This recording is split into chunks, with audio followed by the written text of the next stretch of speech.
প্রিয় খামারি ভাইয়েরা, আসসালামু আলাইকুম। কেমন আছেন সবাই? তো আজকে আমি আমাদের খামারের জন্য গরু কিনতে যাইতেছি। তো যাওয়ার পথে মনে করলাম যে আমার কিছু নিজস্ব কথা আমি আপনাদের মাঝে শেয়ার করি।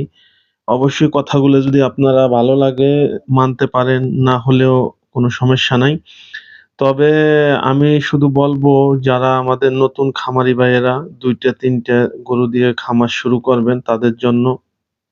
কারণ যারা আমরা খামার শুরু করি, খামার শুরু করার আগে আমাদের গরু রাখার জায়গা, ঘাস ঠিক করে গরু কিনি। কিন্তু গরু কেনার সময় অনেকে ভুল করে ফেলাই। মারাত্মক ভুল হয়। কারণ অনেকের অনেক পরিশ্রমের টাকা। এই ২ থেকে ২.৫ লাখ, ৩ লক্ষ টাকা গুছাইয়ে একটা ফ্রিজিয়ান গাভী কিনা, এটা মোটেও একদম সহজ কথা নয়। তাহলে গরুগুলা আমরা কিনে অনেকে আমরা লজের সম্মুখীন হয়ে যাই।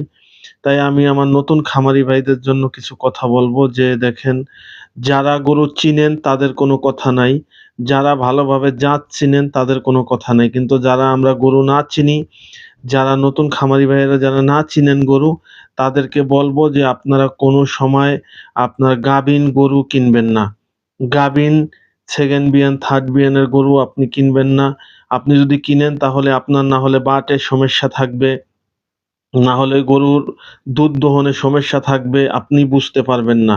ওই গরু গাভীন অবস্থায় আপনি কিনলে আপনার ১০ টার ভিতরে না ৫০ টার ভিতরেও ২ টা ভালো পাওয়ায় আপনি বুইঝা কিনতে পারবেন কিনা জানি না। তার কারণ যখন আপনি গরু কিনবার যাবেন আপনারা বিভিন্ন ভুলভাল বুঝিয়ে আপনারা গরু দেয়ার চেষ্টা করবে। তাই অবশ্যই আপনারা যদি ১০,০০০ এবং কি ৳৫,০০০ বেশিও যায়, কোনো সমস্যা নাই। কিন্তু আপনি একটা গরু কিনলে আপনার ৫০,০০০ ১,০০,০০০ এও আপনি লস দিয়ে কুলাইতে পারবেন না।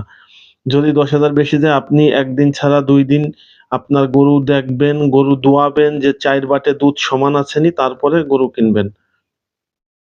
তো এই দেখেন আমরা একটি গরুর খামারে আসছি। গরুগুলো হচ্ছে সব কনসেপ্ট মানে গাভীন গরু। যারা যে ভাইয়েরা গরু চিনে তারা গাভীন গরু বাচ্চা দেওয়ার আগে চিনে কিনা পারবে। কিন্তু যারা না চিনে তাদের আমি বলব কোনো রকম গাভীন গরু কিনা উচিত নয়। গাভীন গরু কিনবেন না। তাহলে গাভীন গরু যদি না কেনেন তাহলে কি গরু কিনবেন? আপনারা অবশ্যই দুধের বাচ্চা দিচ্ছে, তাও বাচ্চার বয়স আপনার সর্বনিম্ন ৫ থেকে ৭ দিন, ১০ দিন, ১৫ দিন হয়ে যাবে। ওই কোয়ালিটির গাইগুলা কিনবেন, বলবেন দুধ কতটুকু, দুধ থাকবেন। শুধু আপনি বিকেলে গেলেন, সকালে আপনারে দোয়াই দিল, নিয়ে আসলেন, হবে না। আপনার বিকেলে সন্ধ্যায় দোয়াইতে হবে, সকালে দোয়াবেন। দহন করে আপনি গরু কিনবেন। দেখেন আমরা এই যে গরু দেখতে আইছি এখানে এই যে চকের ভিতরে গরু ছাইড়া দিয়ে রইছে, অনেক গরু আছে।